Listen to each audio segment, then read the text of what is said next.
안녕하세요. 저는 경기도 수원에 살고 있는 76세 김순영입니다. 한평생 시장에서 일하며 아들 하나 바라보며 열심히 살아온 사람입니다. 세월이 많이 흘렀지만 가족을 위해 모든 걸 바쳐왔고 그런 만큼 가족이 제게 얼마나 소중한지 잘 알고 있습니다. 그런데 요즘 들어 가족 간 신뢰가 얼마나 중요한지, 그리고 그 신뢰가 깨졌을 때 얼마나 큰 상처가 되는지 뼈저리게 느끼고 있습니다. 오늘은 제가 겪은 일을 솔직히 이야기하려고 해요. 아마 이 이야기가 여러분께도 도움이 될 수 있을 것 같아서요. 구독과 좋아요, 알림 설정도 잊지 말아주세요. 그럼 이야기를 시작해 볼게요. 저는 젊은 시절부터 남편과 함께 시장에서 옷가게를 운영하며 열심히 살아왔어요. 처음엔 작은 가게였지만 손님들 하나하나에게 정성껏 옷을 추천하고 맞춰주면서 천천히 가게를 키웠죠. 남편은 참 성실한 사람이었고 시장일도 힘들다 내색 한 번 없이 묵묵히 저를 도와주었습니다. 우리가 벌어들인 돈은 많지 않았지만 열심히 맞벌이하면서 조금씩 저축도 하고 아껴가며 가족을 꾸려갔어요. 그 시절엔 큰 돈이 없어도 남편과 함께하는 하루하루가 행복했고 서로 힘이 되어주며 소소한 기쁨을 찾아 살았죠. 그런 저희 부부에게 아들 하나가 태어났습니다. 이름은 현준이. 남편이 밤새 고민하며 붙여준 이름이었어요. 현준이는 저희 부부의 보물 같은 존재였죠. 밤낮으로 아들 생각에 온 마음을 쏟으며 키웠습니다. 현준이는 듬직하고 성실하게 자라줘서 부모로서 자랑스러웠고 또 뿌듯했어요. 나중에 대학까지 장학금을 받고 다닐 때도 얼마나 기특했는지 모릅니다. 대학을 졸업하고 회사에 취직하게 되었을 때 저와 남편은 더 바랄 것 없는 삶을 살고 있다고 느꼈어요. 그러던 어느 날 남편이 갑작스레 병으로 세상을 떠나며 제 삶이 송두리째 흔들렸습니다. 이제는 혼자 남아 아들을 뒷바라지하며 살아야 한다는 막중한 책임감에 가슴이 벅찼지만 현준이가 잘 자라주었기에 오히려 더 힘을 내어 살아야겠다고 마음먹었습니다. 그렇게 남편을 떠나보내고도 시장에서 옷가게 일을 놓지 않고 일했습니다. 새벽같이 일어나 옷을 챙기고 힘들어도 한 번도 가게를 쉰 적이 없었어요. 그때는 그냥 아들을 위해서라면 뭐든지 할 수 있을 것 같은 생각뿐이었죠. 몇 년이 지나 아들이 결혼을 하겠다며 며느리감을 데려왔습니다.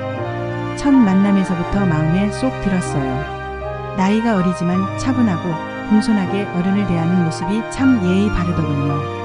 아들이 고른 사람이라 저도 믿고 싶었고 이젠 이 아이들이 가정을 꾸리며 행복하게 살아가길 바라는 마음뿐이었습니다. 손자가 태어났을 때는 얼마나 행복했는지 몰라요. 작고 소중한 아이의 얼굴을 보고 있자니 저도 이 아이에게 좋은 할머니가 되어주고 싶다는 생각이 가득했죠. 현준이와 며느리가 저희 집에 자주 찾아와 주었고 같이 식사를 하며 웃고 떠드는 모습이 참 보기 좋았습니다. 이제 저는 조금 뒤에서 아이들을 응원해주며 나머지 여생을 즐겁게 보내면 되겠다는 생각이 들더군요. 하지만 이런 작은 행복도 오래가지는 못했습니다.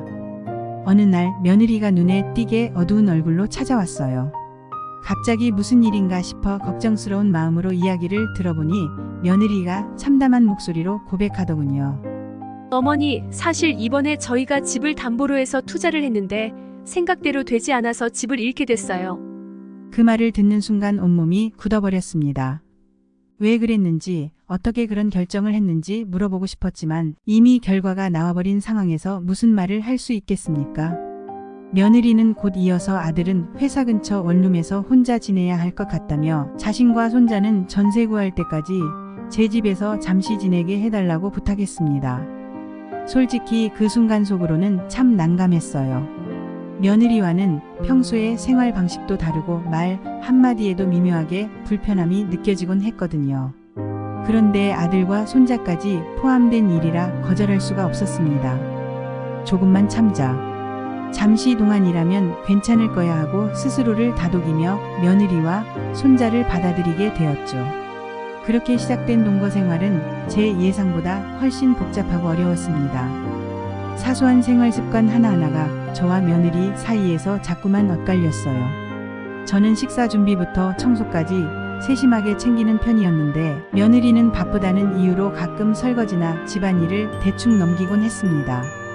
게다가 손자를 챙기면서 아이의 장난감이 집안 곳곳에 널브러져 있을 때도 많았습니다. 물론 젊은 사람들은 바쁘고 힘들겠지만 저는 그런 모습을 보며 속으로 불편함을 느끼곤 했습니다. 며칠 지나자 며느리가 저를 찾아와 돈 문제에 대해 이야기하더군요. 이번 달 생활비가 빠듯하다며 제가 먼저 생활비를 미리 주면 안 되겠냐고요. 제게 손자를 부탁하고 집에 들어와 사는 것도 미안해하는 기색이 별로 없어서 한동안 당황했지만 그래도 가족이니 도와줘야겠다고 생각했어요. 그렇게 생활비를 내주고 나니 마음이 가벼워지더군요. 잠깐 도와주는 거니까 곧 괜찮아지겠지 하고 넘기려고 했어요. 그런데 이 일이 한 달, 두 달 이어지며 점점 더 부담스러워졌어요.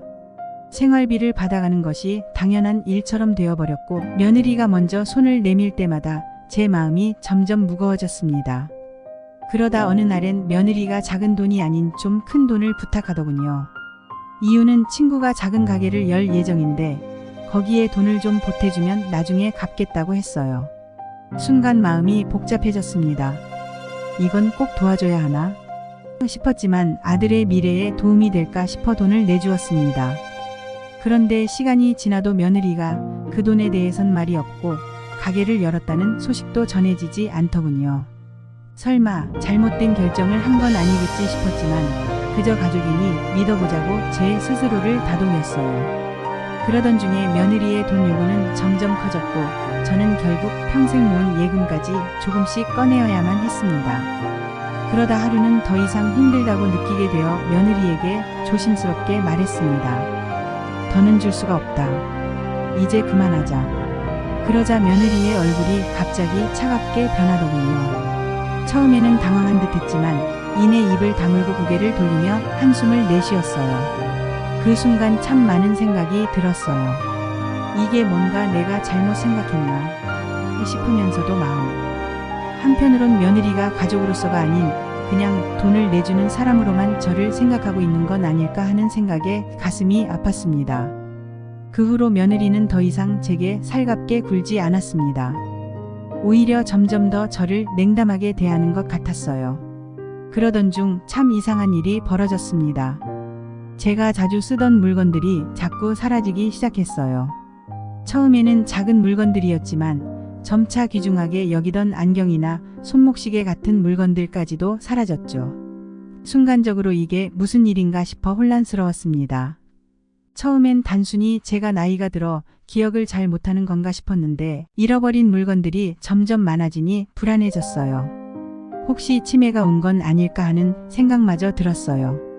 그러던 어느 날 며느리가 아들과 나누는 대화가 들려왔습니다. 현준 씨 어머니가 이제 연세도 있으신데 중요한 물건들은 저희가 관리하는 게 좋을 것 같아요.